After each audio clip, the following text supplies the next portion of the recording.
The night the aliens took Abacus Morrison changed everything. He woke up floating 3 feet above his bed, paralyzed, watching a white beam of light pour through his window like liquid fire. Before he could scream, he was pulled upward through the ceiling as if the walls weren't even there.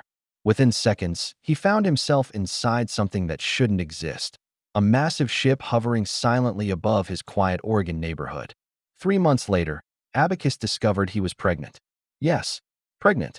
A 42-year-old man carrying something that couldn't possibly exist. And now the government wanted to cut it out of him before the world found out. Before that September night, Abacus lived the most boring life imaginable. He taught math at the local high school. He ate the same breakfast every morning. He drove the same route to work. He liked his life predictable and safe. His ex-wife Jennifer certainly thought he was boring. She'd left him 6 months earlier, saying he was too stuck in his routines, too predictable, too safe. Abacus had been hurt, but he understood. He wasn't the adventure type. He was the guy who checked his tire pressure every Sunday and balanced his checkbook to the penny. The aliens picked the wrong guy. Or maybe they picked exactly the right one. September 15th started like any other day. Parent-teacher conferences had drained Abacus completely. He crawled into bed at 9 o'clock, pulled the blankets to his chin, and fell asleep within minutes. Then the light came. It burned through his closed eyelids, turning his dark bedroom into an explosion of white brilliance. Abacus tried to move.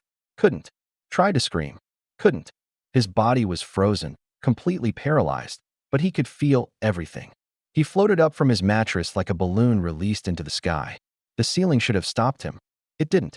He passed through it like a ghost passing through a wall, and suddenly he was outside in the freezing night air, rising higher and higher toward a dark shape blocking out the stars. The ship was enormous. Silent. Impossible. Inside, everything changed. The harsh white light softened into something stranger, a glow that came from everywhere and nowhere, casting no shadows. Abacus found himself on a table that felt warm and smooth, like polished stone that was somehow alive. Then he saw them. Tall, impossibly thin, heads too large for their bodies. And those eyes, enormous, black, endless. They looked at him, and Abacus felt their thoughts pressing into his mind like fingers pushing through wet clay. You are chosen, the thoughts said. Not words, just understanding that appeared in his brain. You have the gift. You can carry what others cannot. What gift? Abacus tried to say, but his mouth wouldn't work. Your mind. Your pattern. Your capacity for love despite loneliness. You are mathematically perfect for this purpose. The beings moved around him with instruments that looked like liquid light, tools that shifted and changed shape. One of them, the tallest one, pressed what looked like a glowing hand against Abacus's forehead. Suddenly he understood. Their species was dying. Not from disease or war, but from something worse. They had evolved beyond physical reproduction. They had become so advanced, so purely intellectual, that they'd lost the ability to feel, to connect, to love. Their children were grown in laboratories, emotionless and cold from birth. They were dying as a species because they'd forgotten what it meant to care for something helpless and small. We need you to help us remember, the thoughts explained. We have searched a million worlds. Your planet produces something rare, beings who can love what they fear, who can protect what hurts them, who can sacrifice for something they never chose. We chose you because you are a teacher, because you have wanted children but never had them, because your mind shows patterns of stability and protection, because you are mathematically precise, a man who seeks order and will provide structure for chaos. You will carry a bridge between our kinds. You will show us what we have lost. Abacus wanted to refuse, wanted to fight, but his body wouldn't obey. The procedure lasted for hours.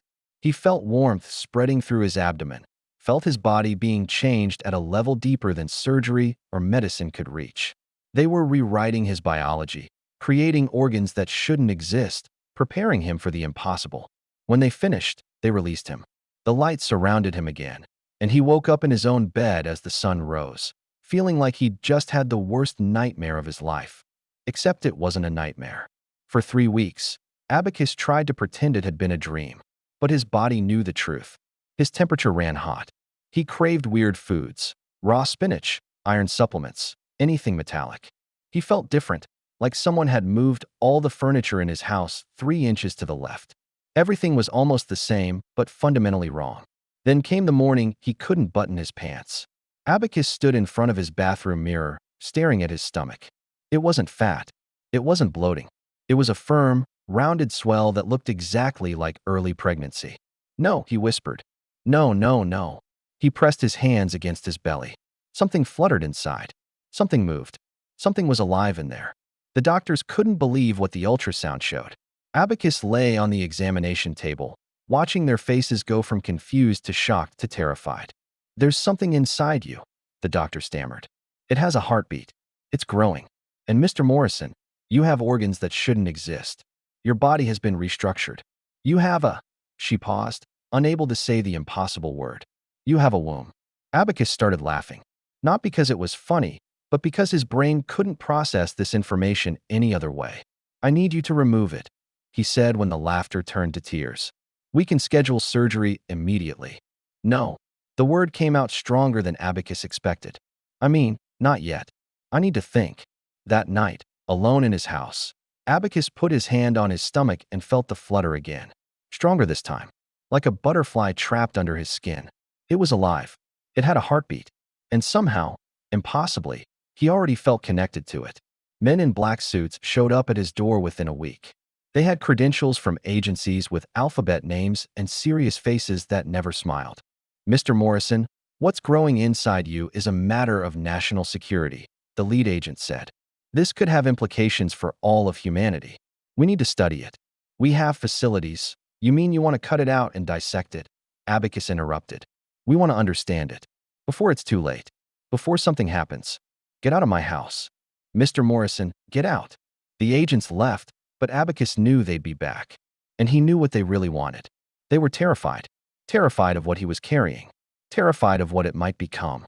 Terrified that the aliens might come back. The months that followed were the hardest of Abacus's life. His stomach grew rounder and harder. His students found out.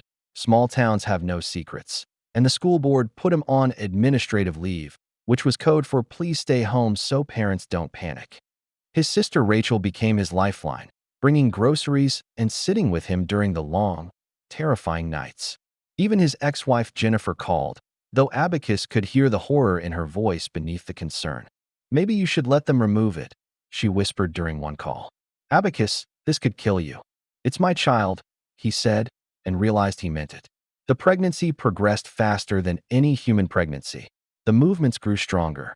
Sometimes Abacus felt thoughts that weren't his own, images of stars, feelings of curiosity, waves of emotion that tasted like colors he'd never seen. The child was trying to communicate with him.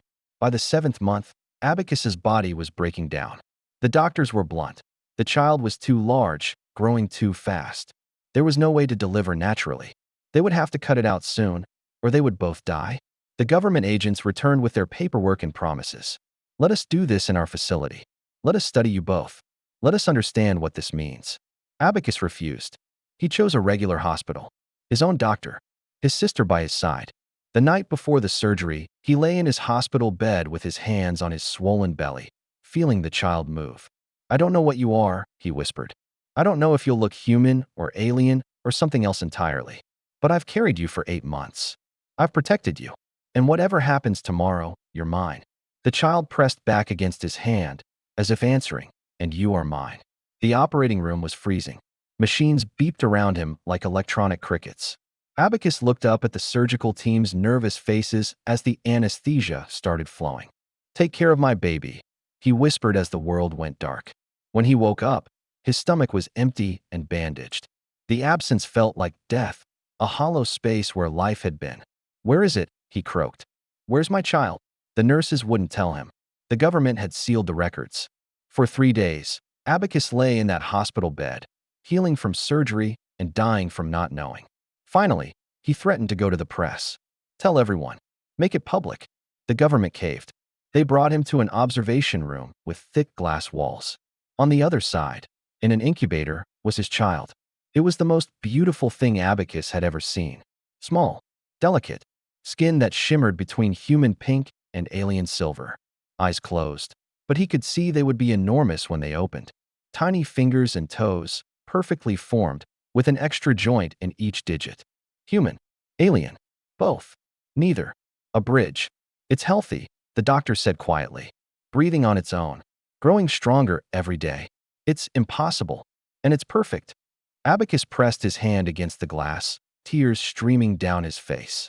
Can I hold it? He whispered. Not yet. Soon. Does it have a name? The doctor looked uncomfortable. We've been calling it Subject 1. No. Abacus's voice was firm. That's my child. I carried it. I gave birth to it. I name it. He looked at the tiny being sleeping peacefully in its artificial womb, this impossible miracle that had chosen him to be its father. Hope, he said. Its name is Hope. 6 months later, Abacus sits in a rocking chair in a secure government facility, holding his child. Hope's eyes are open now, huge, beautiful, seeing things humans can't comprehend. But when Hope looks at Abacus, something changes. The alien features soften. The child smiles. Hope knows love. Hope understands connection. Hope bridges two species not through genetics, but through something the aliens had forgotten and humans sometimes take for granted: the ability to care for something completely different from yourself. The aliens haven't returned. Maybe they're watching from afar, learning what they asked Abacus to teach them. Maybe they died out, and Hope is the last of their kind combined with the resilience of humanity. Abacus doesn't know. He only knows that every time Hope grasps his finger with those strange, beautiful hands, he understands why the aliens chose him. Not because he was ordinary, but because ordinary people do extraordinary things when they love something helpless and small. He was chosen not for his strength, but for his capacity to care. Not for his courage, but for his ability to protect something he never asked for and can't fully understand. And maybe that's what the aliens wanted to remember: that love doesn't need understanding. It just needs willingness. Abacus rocks his child and wonders about the future. What will Hope become? What will the world think when they learn the truth? What other secrets are waiting in the stars?